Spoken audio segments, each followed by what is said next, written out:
TC-Helicon took the GoXLR, which was my #1 recommended audio product over the past year, and made it smaller and cheaper, and one of the most hard to ignore audio products for streamers on the market.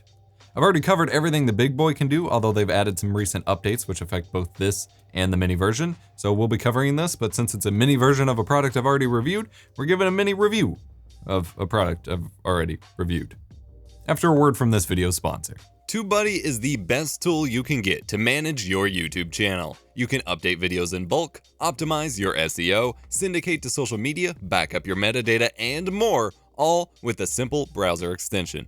Head to EposVox.com/TubeBuddy to learn more and download it for free. Full disclosures, as always, the GoXLR Mini is on loan from TC-Helicon for review. Pretty sure I'm supposed to send it back. It's on loan for a review. I did buy my own, well, some gracious members of our Discord server helped me buy the first one, and then I bought a second GoXLR of the original GoXLR for myself, but this is on loan for them for review. No, they've never purchased any advertising on my channel. They're not controlling what's being said here, and they're not seeing it before it's posted or anything like that. But full disclosures as always. I'm EposVox, and welcome back to Gearhead / sort of stream guides, my gear review show / my stream education show, because this is a piece of gear that is used for streamers. This is the GoXLR Mini. This is, I'm gonna just come out and say it right now, this is the only audio product you should be buying in terms of mixers or audio interfaces for your live stream under $500, period. Well, under $400, since that's where the original GoXLR is.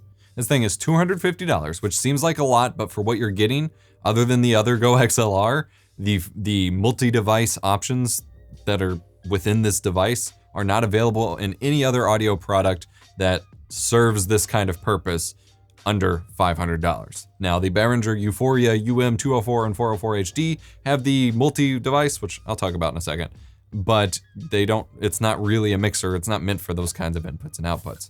This GoXLR Mini is a $250 audio mixer that takes a XLR microphone, 3.5mm microphone, USB audio signals, 3.5mm line in, and optical line in from a game console, mixes them together, allows you to apply on-the-fly DSP processing, which is, you know, a compressor, a noise gate, a noise suppressor, an equalizer, things like that to your microphone, and allows you to mix them on the fly and even add virtual sources from your PC. So, for example, and this is the big multi-device situation, is it adds 4 to 6 different audio devices within Windows just through this one USB connection. So, for example, a traditional $200 Behringer or Mackie mixer, it has a bunch of analog inputs, but if you connect it over USB, you only get one input and output. You get the stereo in and the stereo out. You don't get to route individual audio devices. Now, I have a big mixer up on that shelf that does allow me to do all 12 or so inputs and outputs as different devices over USB, but that mixer was $500. And earlier in the year, the GoXLR, I now have 2 of these in operation. The GoXLR came in and did that for $100 cheaper, while also adding voice effects and sound banks for soundboards and things like that. This takes that same concept, which is extremely valuable and hard to find, and makes it even cheaper. So you can have your main microphone running in here. You can have your game console running in here. Then you can have Discord, just over USB separate. That way you can record and stream and mix your Discord and voice separate. Or you could have a music stream, where your music is separated from your game sound. I get requests all the time in my OBS tutorials. How do I separate my music or my Discord chat from my game sound so when I re-edit my stream for YouTube, none of that stuff's included? And outside of using what I consider to be overly complex or annoying voice meter software like Voice Meter Banana or virtual audio cable, software like that, which I've seen cause way too many problems for what it's worth, especially when I consider that purpose to be a little silly. This is way better of a solution and allows you to do a lot with it. And they do have it by default labeled, since there is a lot cut down from the GoXLR, so you have default labels here of mic, chat, music system, but you can assign them to whatever you want, and I actually typically use the second one as a headphone slider because they still don't include a headphone knob.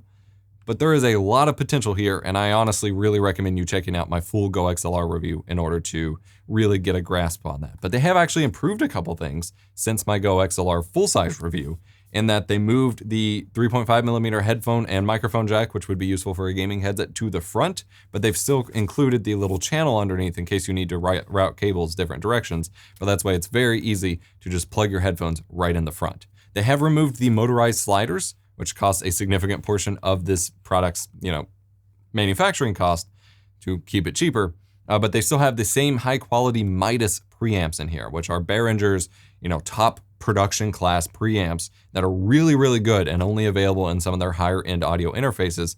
And these preamps are good enough to power a Shure SM7B, an Electrovoice RE20, a Heil PR40, all of these very high gain requiring microphones without needing a cloud lifter or a FET because typically cheaper preamps and your cheaper Focusrite or Behringer audio interfaces or cheapo mixers, once you crank, you need to, for these, gain intense microphones, you need to crank those levels up to, 90% or 100% of what the preamp can do. And once you're hitting that, you're adding in a lot of hum and hiss and staticky noise because the preamp isn't able to hold up under that high, requirement. Whereas the Mitos preamps in this don't have any trouble with these microphones. So that's already saving you money there as well. And this is the GoXLR Mini powering my Electrovoice RE20. Yes, I do have that back in my setup, which is a very difficult to power microphone since it does require a lot of gain. And this is using plus 60 dB of gain and the dynamic mode in the mic setup of the GoXLR Mini software, but that is not as high as it can go at all. It can go even higher. So it has no problem preamping this mic, doesn't add any extra hiss or noise. And sounds pretty good too. I'm still fine tuning my EQ settings and my compressor settings specifically for this microphone, but it has no problem, and it'll have no problem with the Shure SM7B or just about any other microphone. And this is with no FET or cloud lifter or anything like that involved, just direct connected.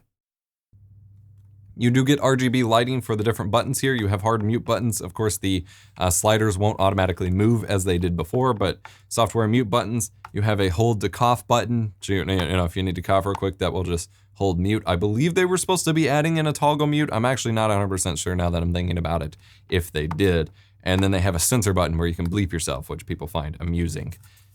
And then as I mentioned before, on the back, you do have an XLR jack, but it is not a combo jack with 1/4 inch, which has been disappointing to a lot of people, just XLR, and then 3.5 millimeter line in and line out. And I actually use this to route this into my main mixer. So I have even more audio devices and connectivity going all at once. And you can actually use that to combine the two GoXLRs into one GoXLR Mega and have even more audio devices and have them connected to each other, or the Mini for your gaming PC and the full size for your streaming PC if you really wanted to invest money. That way you had multiple audio devices really configured how you want and then all just talking to each other with some 3.5 millimeter cables. Should be good to go. This one also does not require wall power like the full size one does. It just works over USB, which is pretty cool. Next to the line in and line out, you have the USB A to B cable connection and the optical connection to connect a single game console. I would like to see another optical connection added. I would like to see, especially on the full size one, a second XLR added. But in software, they did add the ability to manage the 3.5 millimeter mic separately from the XLR mic. So if you wanted a dual person setup, one person could be using a microphone ran this way or connected to another mixer or something, and you could get two microphones in there. Now they've actually added some updates over the summer and a couple more in the fall to the GoXLR software, which actually improves on a lot of the stuff that I complained about in my review.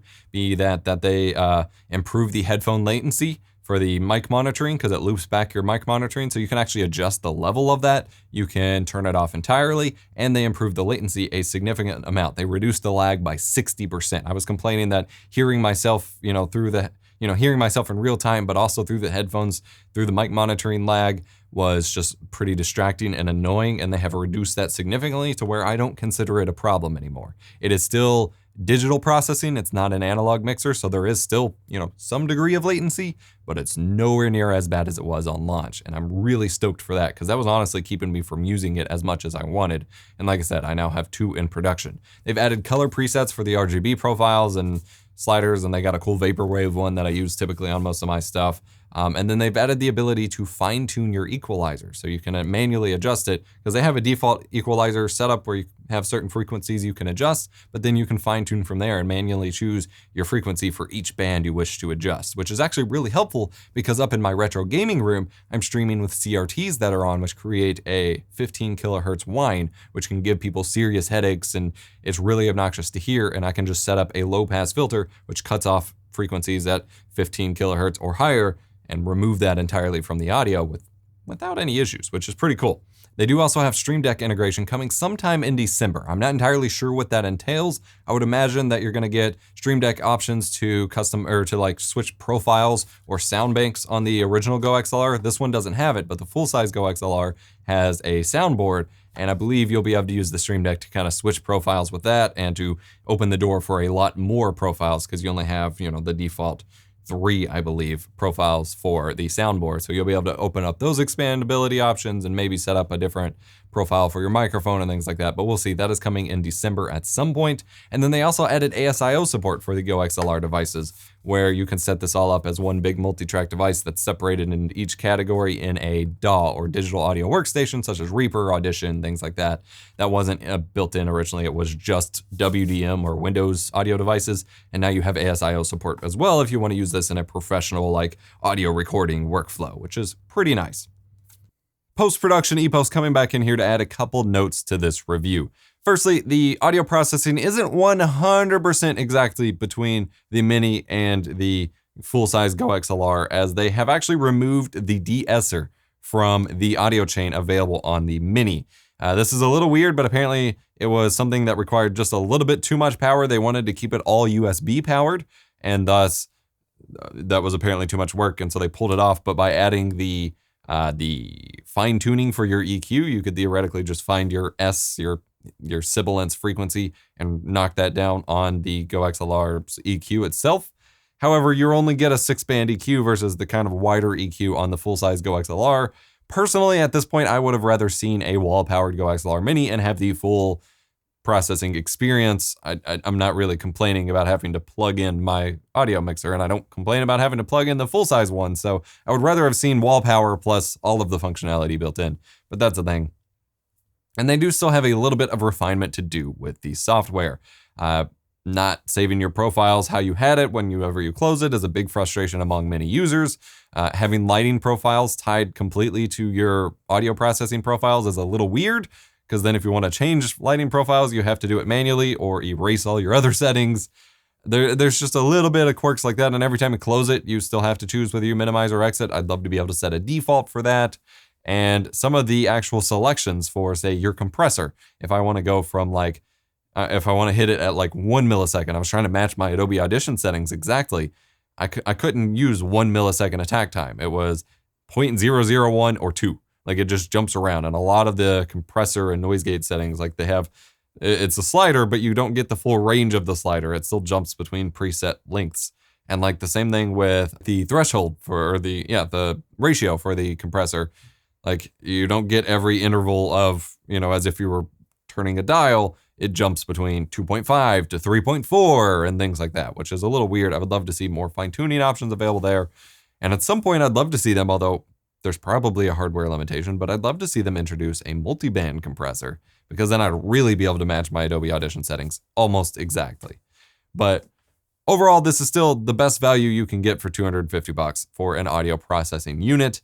I did have a little bit of issues when I was first trying to use it with it disconnecting a whole lot, which may in part be due to the USB power. I don't think it cooperates very well with USB 3.2 Gen 2 ports. It is a USB 2.0 device. I've always had issues with audio, or seen issues at least, I've had some, with audio devices that run on USB 2, not cooperating with certain chipsets of USB 3 and beyond USB devices, or, chipsets, but switching it over to 3.1 and also unplugging my main mixer, because I'm actually switching from my $500 Soundcraft mixer to the GoXLR as my main PC interface, and then just having a two-way line in and line out around from my GoXLR to the mixer, which runs to my speakers, and then from the mixer to the GoXLR for anything else I hook up to the mixer. So then by unplugging the mixer's USB port, which is another, beefy multi-track USB device, I stopped having those issues. So Windows itself still has some issues with balancing multiple, high bandwidth USB audio devices, even if they're on entirely different hubs or chipsets.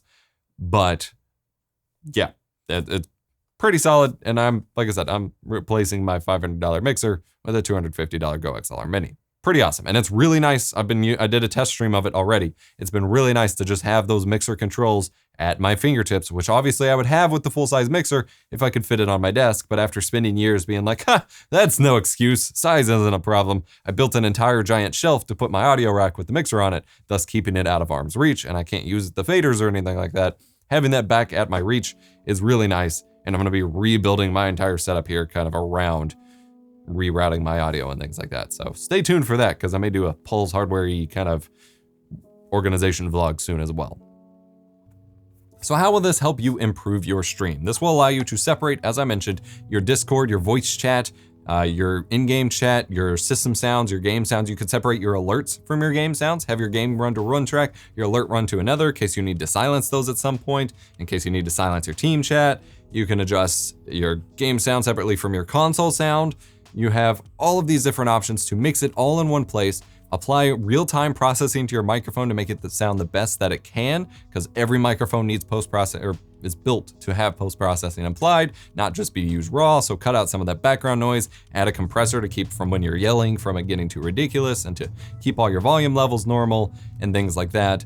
And it will just let you manage this in a much more convenient package in a way that no other audio device, especially for this price, does. I really stick to that statement that for $250, there is nothing else you should be looking at on the audio market other than the GoXLR Mini. So yeah, I'd recommend it. I really don't think there's any point in buying any other audio interface or mixer unless you're like me and routing in multiple other physical audio sources, because I use my big mixer to route in multiple computers, and which you could use with the line in. You could just take your gaming PC, you know, if this is on your streaming PC, you could take your gaming PC, route the line out of your gaming PC to the line in on this, and you're good to go. But if I want, you know, I have two PCs, plus I want the monitor headphone output for all of my game consoles run in, plus I have like 3 or 4 other devices all running together, plus I need speaker outputs because I use studio monitor speakers to actually listen to what I'm working on while I'm editing. I wear headphones as little as possible, and so this doesn't have speaker outputs either. But if you're looking to just have an all-in-one streaming setup, very focused on streaming, and you only really need, you know, one other PC connection or a game console connection via optical, and you don't, you know, you're doing everything else digitally, this is it, guys. This is it. Only $250, probably on sale for Black Friday, Cyber Monday stuff, although this will have been up after that fact, but you know, holiday sales, yeah. Affiliate product links will be in the description below as always. They'll give a small kickback to the channel at no extra cost to you. Hit the like button if you enjoyed. Subscribe for more tech education and stream guides. I'm EposVox. I'll see you next time.